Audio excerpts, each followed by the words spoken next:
I think I would sort of consider it not so much a situation of resource scarcity, it's actually resource opportunities. And in this case of when we're looking at contemporary pastoral nomads in Mongolia, they have developed ways to make their own resources. And I think, for example, dung management is a perfect example of that. While they might not be abundant resources of wood available, say, in the Gobi Desert, what they do is they have a great resource. They have their herd animals. And so what they do is they manage them not only for their meat and their milk, but also for their dung, which helps keep the whole system running in a sense. So yeah, I think we get really concerned with this idea of resource scarcity. But on the other hand, as humans, we're very innovative and we try to figure out new ways and sort of in way to tackle those kinds of issues. And I think that the situation in Mongolia with the pastoralists there, it's a great example of that. And I think in the Near Eastern case, where a lot of my other work is being done in looking at the transition from hunting and gathering to agro-pastoralism, we are really held hostage sometimes by a lot of these resource scarcity models, actually. It's always about there was the climate stress, and then the animals, when they were domesticated, then the sheep and goats ate all of the graze, and we have crisis and resource scarcity. But I don't think we have actually really strong evidence for that in terms of big climate change. For example, the Younger Dryas is often cited as a motivation to start growing plants. Well, I think that remains to be seen. A lot of the recent local scale paleoclimate data is showing that that's actually probably not the case.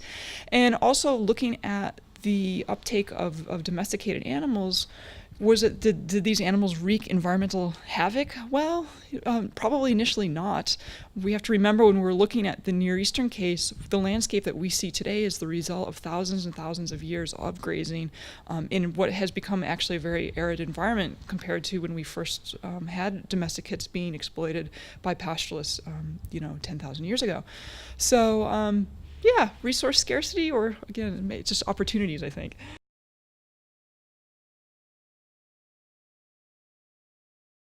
It's a really interesting question. Going off of what I was just saying about environmental change and also resource scarcity, it looks like when we have the first press of pastoralists out into what's called the Badia. So if you look in the panhandle of Jordan, we're talking about that area there. And what you had was in the Jordanian highlands, this big fluorescence of these big agro-pastoralist village sites with, they're growing wheat and barley, and they have sheep and goats, and they have massive architecture, two-story architecture. It's still preserved today. You can see 10,000-year-old two-story architecture. And the environment was very different from today. You go out to the Badia now, and it's a basalt desert, and you're like, nothing can live out here. But back in the day, it looks like it was actually like a rolling grassland, very, very lush, actually. And it's perfect situation, grazing conditions actually for animals. And so you have people just sort of, it looks like they're just moving out there and taking advantage of their new technology, which is domesticated animals. And now they're opening up, again, it's about resource opportunity. As an agriculturist, you might say, this grassland has no resources for us. But as a pastoralist, you're like, this is incredible. This is like a big salad bowl for my animals. And so, again, that environment was much different than today, much more amenable to for pastoralists moving out into that region.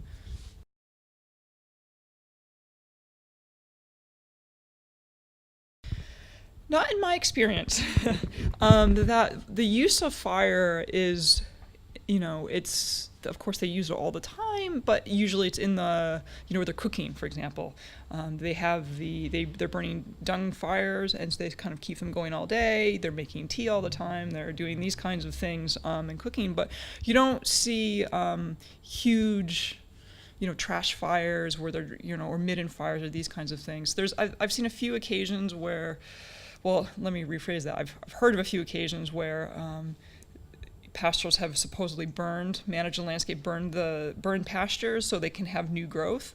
And occasionally I've heard of pastoralists also burning out some of the penning areas, but I haven't actually seen it. That's more of a Middle Eastern thing that's done over there.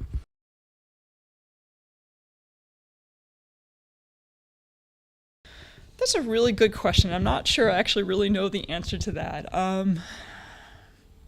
it's a valuable resource, and you see in for example in the Gobi Steppe Desert, they have wood winter camps. They get that wood from the north. But I haven't had a lot of big discussions about that, and it's something I should really do the next time I'm there and talk to people about what's the relationship with these resources of woods and plants that aren't readily available. What's kind of interesting is that even though they're rare and scarce resources, is that it's very rare for someone to take those resources if they're not theirs. So, these winter camps, for example, they're unattended during the summertime. There's no one really watching them. So somebody could easily come along and say, look, great wood, hooray, I need some. But you don't see that. There's a real sort of respect for keeping those wood and so on and so forth where they're supposed to be. So, yeah, I'll have to ask about that next time.